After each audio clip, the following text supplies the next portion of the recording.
or something like that, but it's really hard to just kind of revamp your scheme in the middle of the season because you won't have enough reps to feel comfortable with what you're running. Mike, so many of our conversations going back to December is focused on Duke overcoming adversity, getting confidence back, getting mojo back, and now all of a sudden you're 4-1. People are projecting Duke in bowl games. This team hasn't had a lot of practice handling success. How do you and your staff make sure these guys handle success the same way they handled adversity? Yeah, I think it's just constant conversation. We told them this morning, and it was a real simple response. I said, people who have success do one of two things. They get addicted to success, which means they continue to work as hard as they've worked. They continue to understand how small the margins are to being successful, and they find ways to work harder and up their game. Or people get lazy and they relax, and you see it all over the country. If you relax for a second in this game, you'll get humbled in a heartbeat, and that's just football. And so we make it very clear. I think we've been able to do it. You know, we've had some early success. You know, we had the Northwestern game, and we bounced right back, and I thought I had a great week of practice.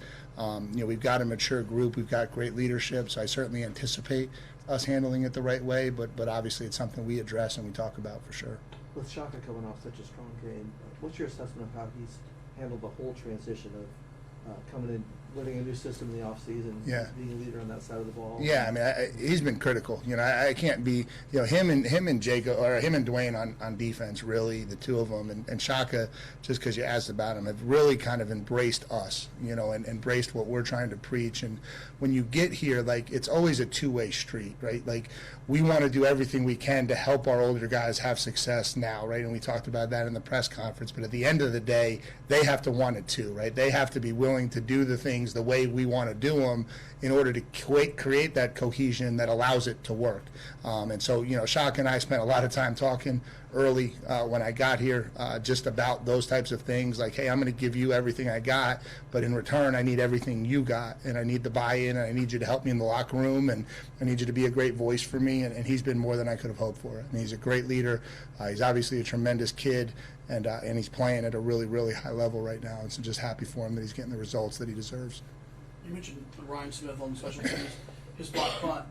There was a dead ball right before that. It looked like he had already broken through even on that, and then he came through in the real live action as well. Is that something you guys have seen on film and a certain call you had for that, or was that reactionary on his part? No, I mean, we anticipated and created the look that we thought could have success, and it's funny because when you do the punt blocks, you always kind of think it's going to go a certain way, but you tell everybody, like, hey, you got to go, because you never know who they're going to cut loose, or you never know where the leakage might come from. And so, you know, I think Ryan just embraces that. And so, you know, maybe he wasn't the design blocker per se, but we do emphasize that, hey, you can create a crease in the shield, and he did it, and he slipped through, and he was able to block the kick. It's one thing to win your first ACC game in 2 years, and then it's another thing to win it by 21.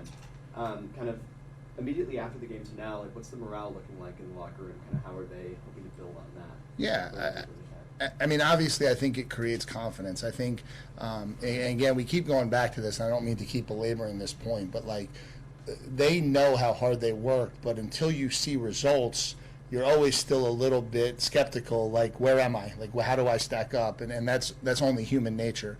And so I think every time they go out there on the field against a higher level of competition, and Virginia was a higher level of competition for us, and realize that, okay, like, I'm okay, I can hold up strength-wise, I'm able to hold up and play the game the way I want to play it right now. I think it just builds some confidence. And now, like, our challenge is just making sure that confidence stays grounded in preparation, and that we continue to prepare the right way every single week. You mentioned earlier how the small things lead to success. I may want to go back to the 7.5-minute drive that led to the field goal. I was watching the clock very carefully from my vantage point, and the clock was running plays. The game clock keeps moving. The ball keeps getting snapped with 2-3 seconds.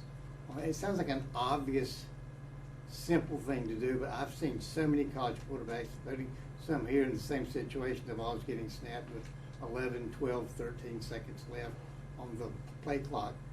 His ability to bleed that clock, I assume that's something that the coaches taught. It's both good teaching and good learning. Is that Can you talk about just an example of how a little thing like that can lead to winning football games? Yeah, for sure. And I think, like, we did a lot of situational work in the fall, right? And one of the things that we did a lot with these guys was, like, we just kept talking about, like, playing winning football. Like, we're going to get to the end of football games in the ACC, and they're going to be close games. And our ability to execute situations at the end of games is going to be critical. And you know, you could talk about it and you can practice it, but at the end of the day, they've got to go out and they've got to execute it, right? And so 2 weeks ago, we went out and executed what we call a 6-minute drive, which is, you know, you're down 2 scores towards the end of the game, and you got to get the score to give yourself a chance to tie the game, and we did that. This past week, that's what we call a 4-minute drive. You know, it's the end of the game, and we're trying to bleed the clock. And, you know, we know we're going to run the ball, and they're going to have extra people in the box, and they're going to be loaded up to stop the run. But we've got to find ways to still move the ball and get first downs through the ground game. And as we're doing that, we want to make sure that we're milking the clock and snapping it with as little time as possible. And so, obviously, I think, you know, our coaching staff does a really good job of preparing them for it. We certainly practice it every week. It's something that's part of what we do. But then at the end of the day, they have to go out and execute it. And certainly our offense and Riley did a great job of doing that. Georgia Tech has some momentum now after taking down a ranked team. What do you do other than focusing on execution and winning the turnover battle to try and stop their momentum and get the W? Win the turnover battle and execute. No, and it's I mean, that's what it is. I know you want these, like, big grand answers, but you know, it's going to be an interesting battle because I think we're 1 and 2 in the ACC this year in turnover margin, us and them, and so they're doing a really good job of protecting the football and taking it away. We're doing a really good job of protecting the football and taking it away. That'll obviously be critical.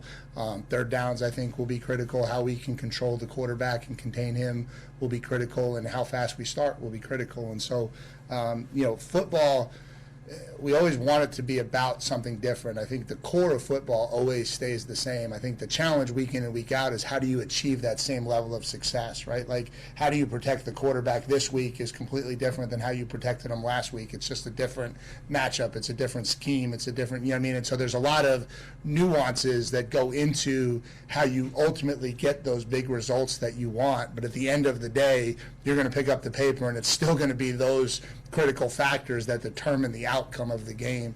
And we just got to do a good job all week of making sure that we're coming out on the right side of those things. Mike, I know you can't talk about individual recruits, but the way you guys have started and people see your program now, do you feel like there's been maybe an uptick in interest in Duke football, possibly from recruits? Yeah, I think so. I think people are taking notice of it. And I think as we've gone through recruiting, our message has been very simple. If you really want a place that can offer you the best of both worlds, here's a great opportunity. Here's a great opportunity to get a great education. Here's a great opportunity to play and compete at a high level of football. And Duke athletics is extremely successful. We've got programs all over the place winning, right? We just knocked off #1 in men's soccer. Obviously, everything that our men's basketball program does year in and year out. And football can be that. I mean, there's no reason why we can't field the same type of competitive, successful football team here at Duke. We absolutely can. It might take a little bit of time. We got to keep working to do it. But I think every time recruits see those results on the field, I think it makes them believe in the messaging a lot more. Back to the game Saturday. I think there were 6 pass deflections by our line. Is that something just from Armstrong's kind of sidearm release that we saw, or is that just it just so happened this Saturday that we hit him? Is that the concern that we look at? It was a combination of the two. I think one of the things, like, we felt like he had a tremendous amount of moxie as a quarterback, and we felt like when the play broke down, he got better.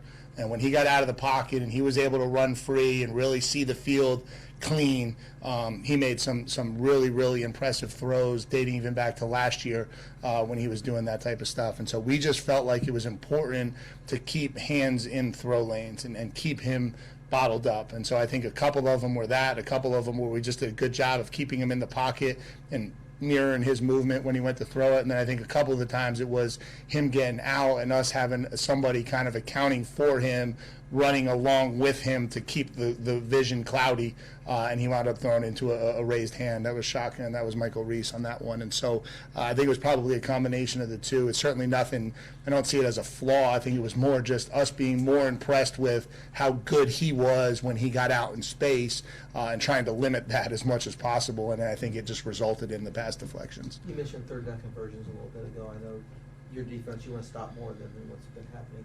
What are your main concerns there? Are you seeing improvement in areas at all? Yeah, we just have to continue to get better at trying to execute what we're trying to do. I think it's been different breakdowns. I think at times it's been coverage breakdowns. At times we haven't been able to get enough rush.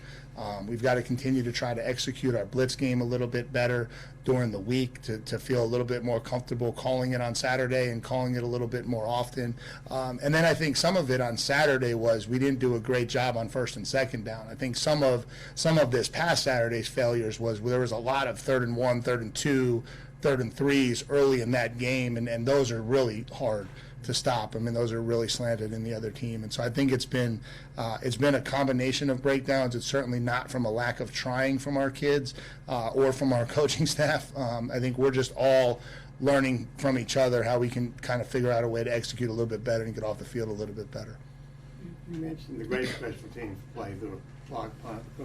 There was a bad snap from your snapper who doesn't make bad snaps. Was that weather related or just human error? Yeah, I don't know. You know, he kind of got out of his comfort zone a little bit. I don't know if that was weather. There was one that got away from him a little bit earlier in the game, and then and then he really let the one sail on the missed field goal that we wound up having to recover. And Evan's been phenomenal for us all year. We certainly have a lot of trust and confidence in him. We'll have to work with him this week to make sure we get him right. I didn't notice it wasn't necessarily a slippage. It wasn't necessarily the ball being wet. It just felt like he just got a little bit uncomfortable in his element for whatever reason, and it kind of caused a little bit of a technical flaw as he came up and snapped it. And so, we'll work with him this week and get him back right, and certainly have confidence moving forward that he'll be just fine. Good. Thanks, guys. Going back to the black hoodies or superstitions? Yeah, so now at this point, it's almost like the sideline game reveal. Hey, we did a Twitter poll.